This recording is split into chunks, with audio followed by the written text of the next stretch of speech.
Willkommen bei Next Move. Ich bin Stefan und heute gibt's für euch unsere Next News Nummer 107 mit diesen Themen. Preissenkung bei Tesla und Ende des Gratis Supercharging. Gerüchteküche zur neuen Innovationsprämie. BAFA-Update, neue Liste veröffentlicht. Mercedes Elektrovan EQV startet. Honda E-Probefahrten. ID.3 News. Und Prototypenschau mit richtig coolen Einsendungen von euch. Und Neues von Nextmove, unter anderem mit Teaser zum Clean Electric Podcast. Preissenkung bei Tesla. Tesla war mal wieder knallhart. Während traditionelle Autohersteller gerade Kaufprämien mit dem Staat verhandeln, um die Nachfrage nach ihren Autos zu beleben, hat Tesla mal eben die Preise gesenkt. Seit einiger Zeit werden Preisänderungen bei Tesla nicht mehr vorher angekündigt und auch nicht mehr kommentiert. Vor 5 Jahren gab es regelmäßig Preiserhöhungen, weil die Nachfrage das Angebot überstieg. Am Mittwoch passierte es nun, die Basispreise für die beiden Topmodelle S und X in Deutschland wurden gesenkt, sogar deutlich. Wobei Basis natürlich relativ ist, da die Fahrzeuge ja oft als Basis schon voll ausgestattet sind. Die Preise für die Einstiegsvarianten gingen wie folgt nach unten. Tesla Model S minus 3.810 Euro. Model X minus 2.710 Euro. Über die Gründe der Preissenkung lässt sich natürlich nur spekulieren. Ist Corona schuld? Aber nicht nur die Nachfrage ist gesunken, sondern bei Tesla stockte ja auch der Nachschub aus der Produktion wegen der Pause. Wir vermuten einen anderen Grund. Das Model S und Model X sind durchaus in die Jahre gekommen. Seit geraumer Zeit sind sie keine Topseller mehr im Markt, auch nicht in Deutschland.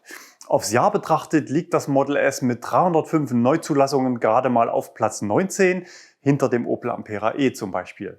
Das Model X liegt mit 225 auf Platz 23 und damit sogar hinter dem Mercedes EQC mit 300 Fahrzeugen in 2020 und knapp vor dem Jaguar I-Pace mit 211 Fahrzeugen. Wir vermuten einen Abverkauf in Vorbereitung auf den Battery Day im Juni. Es wird erwartet, dass Elon eine höhere Batteriekapazität und schnellere Ladeleistung fürs Model S und X verkünden wird. Möglicherweise geht es dann für die neuen Fahrzeuge auch wieder preislich nach oben.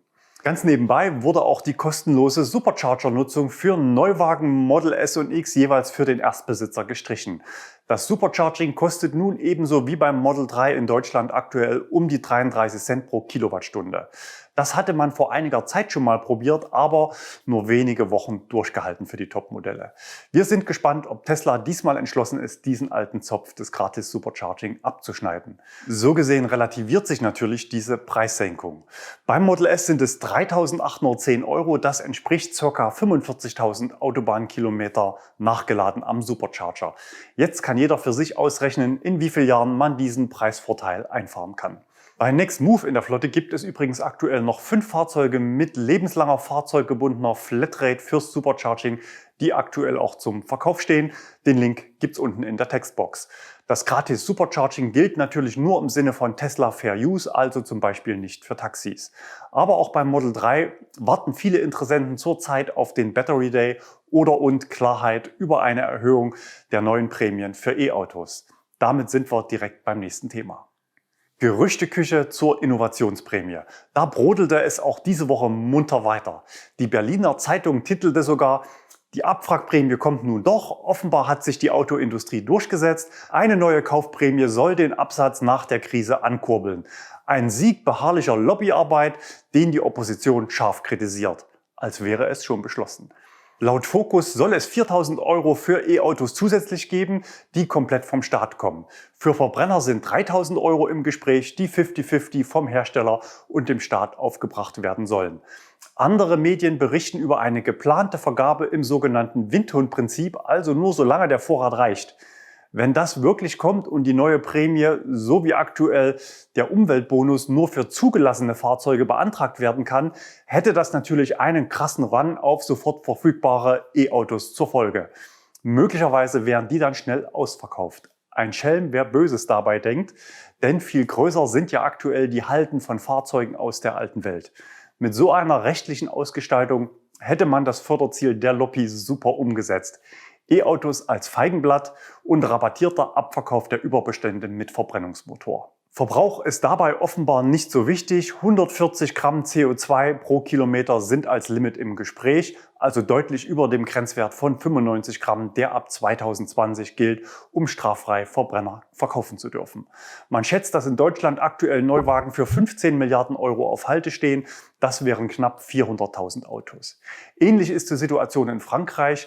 Dort ist vor allem die heimische Herstellerallianz Renault-Nissan schwer angeschlagen und hat Staatshilfe beantragt. Man spricht offen von einer existenzbedrohenden Krise, die aber auch schon vor Corona absehbar war. In Frankreich wurde diese Woche bereits ein gestaffeltes Prämiensystem beschlossen, auch für Verbrenner und auch mit einem Bonus bei Verschrottung eines Altfahrzeuges, also die gute alte Abwrackprämie. Die Prämie steigt dort für Privatkunden von 6.000 auf 7.000 Euro, für Autos unter 45.000 Euro, allerdings befristet bis Jahresende. Wer weniger als 18.000 Euro im Jahr verdient und einen Verbrenner abwrackt, der bekommt zusätzlich 5.000 Euro, in Summe also 12.000 Euro Rabatt auf einen Renault Zoe zum Beispiel. Noch zu Deutschland: Auch Journalisten müssen Inhalte füllen und schreiben manchmal gerne woanders ab. Viel ist aktuell noch nicht durchgesickert, aber es wird trotzdem viel geschrieben, ohne dass sich derzeit ein klares Bild abzeichnet. Am kommenden Dienstag, dem 2. Juni, soll es denn das nächste Gipfeltreffen zum Thema geben. Wir wünschen uns zumindest endlich Klarheit und auch klare Infos zu Stichtagen und Umsetzungen. Wenn die Prämie kommt, wird die Umsetzung vermutlich beim Bundesamt für Wirtschaft und Ausfuhrkontrolle landen, kurz BAFA, also die Behörde, die mit dem aktuellen Umweltbonus schon alle Hände voll zu tun hat und in Corona-Zeiten keine telefonische Erreichbarkeit mehr leisten kann. BAFA-Update, neue Liste veröffentlicht. Letzten Freitag nach Redaktionsschluss gab es da mal wieder eine neue Publikation. Auf dieser Liste stehen die förderfähigen Fahrzeuge für den Umweltbonus mit den jeweiligen Netto-Basis-Listenpreisen, die der Hersteller dann jeweils um 2.500 bzw. 3.000 Euro für vollelektrische Fahrzeuge rabattieren muss, um das Fahrzeug staatsprämienfähig zu machen. Dann gibt es den gleichen Betrag nochmal vom Staat dazu, zusammen also 5.000 bzw. 6.000 Euro. Bis 40.000 bzw. 65.000 Euro Netto-Listenpreis eben in der Grundausstattung. Neu auf dieser Liste ist der Jaguar I-Pace. Der Klassiker wurde im Einstiegspreis geringfügig von Jaguar gesenkt, um die Hürde von 65.000 Euro Netto-Basispreis zu nehmen. Beim Polestar 2 gab es die erwartete Korrektur eines Rundungsfehlers des Preises nach oben um 46 Cent. Wir hatten darüber schon vor einigen Wochen berichtet und auch Polestar über diese offene Flanke informiert. Nun steht aus unserer Sicht einer Förderung für den Polestar 2 nichts mehr entgegen. Immer noch vermisst wird dagegen der Peugeot E2008. Der ist noch nicht gelistet und damit aktuell weiterhin nicht förderfähig. Andere neue Modelle haben den Weg auf die Liste bereits gefunden. Mit dabei sind aktuell schon der Mazda MX-30, der Honda E, Volvo XC40 Recharge und der Mercedes EQV. Und der ist auch unser nächstes Thema. Mercedes EQV startet im Sommer. Bestellbeginn war diese Woche für die Variante mit langem Radstand. Gesamtlänge des Fahrzeuges dann 5,37 Meter und maximal 8 Sitzplätze. Die Preisliste startet bei 71.388,10 Euro. Die Aufpreisliste ist für Mercedes-Verhältnisse vergleichsweise überschaubar. Dafür gibt es dann einen Akku mit 100 Kilowattstunden brutto, davon 90 nutzbar. Das Ganze mit 6 Jahren Garantie, limitiert auf 160.000 Kilometer, auf den Akku wohlgemerkt. Angetrieben wird das Auto auf der Vorderachse mit 150 Kilowatt Leistung. Das Gesamtgewicht inklusive Fahrer liegt bei 2.800 Kilo und damit nur 200 Kilo über einem Audi e-tron 55 Quattro oder einem Tesla Model X. Die Nutzlast liegt bei 695 Kilo, zum Fahrer dazu natürlich. Ein Betrieb mit Anhänger ist nicht zulässig. Die Höchstgeschwindigkeit liegt bei 140 km pro Stunde, optional sind auch 160 km/h möglich. Normalladen an Wallboxen mit 11 kW, also über Nacht voll, und Schnellladen mit 110 kW sind Serie. Die Reichweitenangabe liegt bei 418 km nach WLTP. Diese Eckdaten klingen insgesamt sehr vielversprechend, gerade bei Preis-Leistung im Vergleich zum Wettbewerb. Aber wir erwarten bauartbedingt bei Geschwindigkeiten ab 120 km pro Stunde sehr hohe Verbräuche, sodass man auf der Langstrecke vermutlich alle 150 bis 180 Kilometer einen Ladestopp einplanen muss. Der Elektroauto-Auslieferungssommer wird dieses Jahr vermutlich für das eine oder andere Modell etwas herbstlich. Wir erwarten die ersten EQV im September bei den Händlern. Honda E-Probefahrten, da schalten wir kurz um zu unserem Außenreporter. So, ich bin unterwegs in Leipzig beim Honda-Händler. Hier sind zwei Honda E jetzt angekommen. Probefahrtfahrzeuge, morgen komplett den ganzen Tag mit Probefahrten gebucht. Aber heute war noch ein Slot frei für uns. Wir haben uns für Blau entschieden und der Stan, seine Augen haben geleuchtet, als ich ihn gefragt habe. Er ist total verliebt in das Auto und macht das Testvideo für den Kanal. Stan, auf geht's. Auf geht's. Ich habe natürlich auch die Gelegenheit genutzt und kurz eine kleine Spritztour mit dem Auto gemacht. Kurz vor 18 Uhr kam dann der Anruf vom Stan, ob er das Auto denn wirklich zurückgeben muss. Ich bin gespannt auf seine Eindrücke im Video. ID.3 News. Da ist diese Woche wieder das Thema Softwareentwicklung durch die Medien geschwappt. Man redet von Lastabwurf beim Funktionsumfang für den Rollout der ersten Fahrzeuge. Von einem negativen Trend und einem mangelnden Stabilitätsfortschritt ist die Rede. Weiter heißt es, auch das Head-Up-Display überfordere die Prozessoren im Auto immer wieder. Als Konsequenz sei derzeit offenbar geplant, das Auto bei Auslieferung noch nicht Over-the-Air updatefähig auszuliefern. Wenn es so kommt, müssten die Besitzer also später noch einmal zum Software-Update zum Händler und erst mit dieser zweiten Stufe sollen die Autos dann auch beim Besitzer zu Hause Updates empfangen und selbst installieren können. In den Berichten wird aktuell von einem Monat Verzögerung gesprochen, was natürlich mit Sicht auf die Gesamtsituation eigentlich unkritisch wäre. Letztendlich müssen wir VW an dem messen, was sie denn im Sommer an die Kunden ausliefern. In den Medien wird ja schon länger spekuliert, dass der VW-Vorstandsvorsitzende Herbert Diess mächtig unter Druck steht, wegen den Problemen beim Marktstart des Golf 8 und der Softwareprobleme beim ID.3. Seit Mittwoch werden die Stimmen lauter, dass personelle Konsequenzen unmittelbar bevorstehen. Gestern gab es dann Vorstandssitzung. Es gab Gerüchte zu einem Putschversuch. Möglicherweise hat nur die Einheit in der Corona-Krise seinen Chefposten gerettet. Wir schätzen Herbert Diess sehr. Er hat den Konzernmanagern in seiner Brandrede zu Jahresbeginn die Augen geöffnet. Er lässt das Braunkohlekraftwerk im Werk Wolfsburg verschrotten, obwohl es Kaufanfragen gab. Und er ist der Treiber der Elektrooffensive von VW und will den Konzern damit aus unserer Sicht gut für die Zukunft aufstellen. Was haltet ihr von ihm? Dazu wieder eine Umfrage an euch. Einfach oben rechts aufs i klicken. Ist Herbert Diess der richtige Mann an der VW-Spitze? Ja oder nein? Aber zurück zum ID.3. Wir hatten ja schon berichtet, dass der Bestellstart für die Pre-Booker laut VW am 17.06. startet und bis dahin auch die finalen Preise feststehen müssen, ohne dass die Kunden zu diesem Termin ein Auto beim Händler anschauen können. Aber ihr könnt euch den ID.3 in Dresden in der Gläsernen Manufaktur anschauen. Dort startet diese Woche ein neues Programm. ID.3 erleben First Touch heißt es dort ab sofort. Neben Infos zur Technik, Ausstattungsvarianten und Design gibt es auch Möglichkeiten, eine erste Sitzprobe zu machen. Immer dabei ein Produktexperte der Manufaktur. Das Ganze gibt es immer dienstags und donnerstags jeweils um 12 Uhr mit Voranmeldung. Aber ihr könnt auch individuelle Termine anfragen. Telefonnummer und E-Mail-Adresse blenden wir euch an dieser Stelle ein.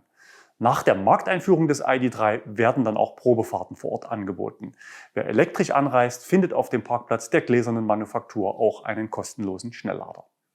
Prototypenschau. Auch da gab es wieder spannende Einsendungen in meinem Insider-Postfach. Zum einen einen getarnten Audi e-tron, eingesendet von Florian aus I. Spannend daran, warum Audi vermeintliche Serienfahrzeuge noch tarnt. Vermutlich ist es aber gar kein Serienfahrzeug, sondern möglicherweise ein Fahrzeug aus der neuen S-Baureihe, also mit 3 Motoren und damit verbesserter Dynamik in schnellen Kurven. Einen weiteren vermeintlichen Audi hat uns Maximilian gesendet. Auf den ersten Blick sieht er aus wie ein Porsche Taycan. Die Bilder sind von dieser Woche. Das Auto hatte Ingolstädter Kennzeichen, kam gerade von Laden und hatte auch ein Audi-Logo auf dem Lenkrad. Es gab auch einen Audi-Begleitkonvoi. Ich finde das Auto eine sehr sportliche Erscheinung, aber ist es nun ein Audi oder ein Porsche Taycan? Eventuell ist es auch ein Technikmix von Audi und Porsche, denn auch die Räder sehen mir typisch nach den Taycan Aerofelgen aus. Ein verhülltes Fahrzeug wurde uns von Elmar gesendet. Offenbar ist das Fahrzeug so spannend, dass man es nicht mal unverhüllt abstellen wollte. Ein Auspuff war jedenfalls nicht dran.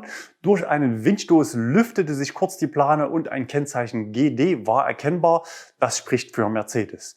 Aufgenommen wurde das Bild in Graz. Möglicherweise besteht ein Bezug zu Magna, einem großen Zulieferer mit Auftragsproduktion. Auch der I-Pace zum Beispiel wird ja dort gebaut. Das Fahrzeug hatte ca. die Länge eines VW Passat, aber zugleich deutlich größer und höher als ein Mercedes EQC. Habt ihr eine Idee, was es sein könnte? Dann schreibt es uns gerne in die Kommentare. Ein krasses UFO, also ein unbekanntes Fahrobjekt, gibt's im Video von Alexander, aufgenommen in Bad Tölz. Das Auto sieht verdammt groß aus, achtet mal auf den Größenunterschied zum vorausfahrenden Kombi. Die Blinker und Bremslichter sind ganz sicher nicht seriennah. Am Heck des Autos gibt es einen Aufkleber Electric Test Vehicle. Dieser Schriftzug ist BMW typisch. Es gab auch noch ein Begleitfahrzeug von BMW und das Kennzeichen M passt natürlich auch für BMW. Aber was war es nun für einer? Ob hybrid oder vollelektrisch war nicht sicher zu erkennen. Vermutlich hat das Auto sogar eine lenkende Hinterachse. Ich vermute, es war ein BMW iNext SUV Prototyp. Oder was meint ihr? Außerdem haben wir noch eine Ladekurve eines ID.3 bekommen. Der Einsender möchte aber nicht genannt werden. Die Aufzeichnung erfolgte auf der Infrastrukturseite. Die Ladeleistung ist im unteren Diagramm aufgezeichnet. Leider war das Auto nicht ganz leer. Die Ladung startete bei 43% Ladestand mit 67 kW Leistung im Peak. Beendet wurde der Ladegang bei 90% mit immerhin noch 30 kW Ladeleistung. Das Interessante an der Kurve ist, dass es keine Stufen gibt, die von der Software diktiert werden, sondern einen sehr kontinuierlichen Verlauf. Die 67 kW Peaks sind zwar mit Sicherheit noch nicht das Maximum der First Edition des ID.3, aber aktuell der höchste eingesendete Wert und damit landen sie auch bei uns im Ladepeak-Ranking. Wenn ihr spannende Begegnungen habt, dann sendet die Bilder gerne an insider@nextmove.de. Zugriff habe nur ich und bitte auch das Display der Ladesäule mit fotografieren, sofern möglich und das Auto gerade beim Laden ist. Neues von Nextmove. 40.000 Abonnenten. Letzten Freitag hatte ich euch um eure Unterstützung gebeten, damit wir die 40.000 Abonnenten schaffen. Vielen Dank fürs zahlreiche Kommentieren, Liken und Teilen unserer Videos, vor allem auf verschiedenen Social-Media-Kanälen. Dank euch steht der Kanal nun bereits bei über 41.000 Abonnenten. Das freut mich sehr. Gemeinsam mit euch wollen wir die Elektromobilität einer breiten Öffentlichkeit näher bringen. YouTube ist die zweitwichtigste Suchmaschine der Welt nach Google. Außerdem bekommen wir viel Feedback von Mietern und auch hier in den Kommentaren, dass YouTube für Elektromobilität ein sehr wichtiger Informationskanal ist. Euer Zuspruch ist unser Ansporn für gute Inhalte hier auf dem Kanal. Fotogrüße eines Umsteigers. Da hat uns Jörg aus dem Allgäu seine Fotostory gesendet. Er hatte spontan ein Mietlückenaktionsangebot für den Hyundai Kona gebucht und die 2 Wochen Mietzeit für einige Ausflüge in die Umgebung genutzt. Also ein echter Reichweiten- und Ladetest im Alltag. Jörg schrieb uns: Meine Frau und meine Zwillinge waren jedes Mal begeistert, wenn wir mit dem E-Auto unterwegs waren. Unser nächstes Auto wird definitiv ein E-Auto sein. Wir waren rundum zufrieden und wünschen euch weiterhin viel Erfolg. Ich liebe es, wenn ein Plan funktioniert. Clean Electric Podcast. Dort bin ich mal wieder eingeladen, um meine Meinung zum Thema Tesla Model Y beizutragen. Der Expertentalk geht meist über 2 bis 3 Stunden. Es gibt auch exklusive Inhalte für Live-Hörer. Wir sind für Samstagnachmittag zur Aufzeichnung verabredet. Den Link zum Live-Mithören packen wir euch unten in die Textbox. Die finale Sendung geht dann am Sonntag online. Unsere Next News gibt es übrigens auch seit 3 Ausgaben als Podcast. Wer die Nachrichten also lieber hört als sieht, der kann jederzeit die Next News auch streamen. Wir haben aktuell schon 250 Abonnenten. Den Link gibt's unten in der Beschreibung. Vor ziemlich genau 2 Jahren war ich zum ersten Mal beim Clean Electric Podcast zu Besuch. Wer mich kennt, weiß, dass ich bei solchen Gelegenheiten gerne mal aus dem Nähkästchen plaudere. Das Tesla Model Y war und ist natürlich auch Thema bei uns auf YouTube. Wir hatten 2 intensive Testtage mit dem Fahrzeug und schauen noch mal kurz rein, als ich das Fahrzeug zurückgegeben habe. So, der zweite lange Tag liegt hinter mir. Es ist 21 Uhr, heute früh um 6 ging es los. Gestern war es genauso lang. Aber es hat sich gelohnt, kann ich sagen. Wir konnten das Fahrzeug 2 Tage testen. Man sieht sich immer zweimal im Leben. Vielleicht kriegen wir noch mal in die Finger. Aber wir sind über 1000 Testkilometer gefahren, haben jede Menge spannende Sachen herausgefunden, haben gute Bedingungen gehabt, um Verbrauchsfahrten zu machen, haben natürlich auch mit anderen Fahrzeugen verglichen. Also wenn euch das Fahrzeug interessiert, dann abonniert gerne hier unseren Kanal. Er hat nicht nur mein Herz erobert, sondern auch die der Leute, mit denen ich über das Auto gesprochen habe, die bei den Videos mit dabei waren. Und eine Sache sozusagen als Bonusmaterial, die wir nicht im Video hatten, die habe ich jetzt noch für euch. Ich mache mal die Tür zu, hört mal zu. Die geht ganz normal zu, die Scheibe ist unten. Bei einem Model 3 würde hier die Scheibe drinne klappern. Macht's bei ihm nicht. Prima. Diese Woche haben wir dann unseren ersten Reichweitentest zum Model Y online gestellt. Außerdem hatten wir euch letzte Woche hier gefragt, wie ihr Teslas Crossover-SUV denn nun aussprecht. Model Y oder Modell Y. 3 von 4 haben für Model Y gestimmt. Es spricht sich auch irgendwie einfacher. Hauptsache, das Auto kommt bald nach Deutschland. Weiterhin gibt's für unsere Next News jetzt auch englische Untertitel. Genauso wie unser Podcast-Angebot ist das ein Wunsch von Zuschauern aus den Kommentaren hier unter unseren News. Die Umsetzung der Untertitel hat übrigens Luis übernommen. Er macht bei uns ein Praktikum im Bereich Marketing. Vielen Dank an Luis an dieser Stelle. Wenn auch du Lust hast, bei Next Move mitzumachen, schau dir gerne unsere Stellenausschreibung an. Den Link gibt's unten in der Box. Und das war's auch schon. Danke fürs Zuschauen. Wir sehen uns wieder nächste Woche hier in den News.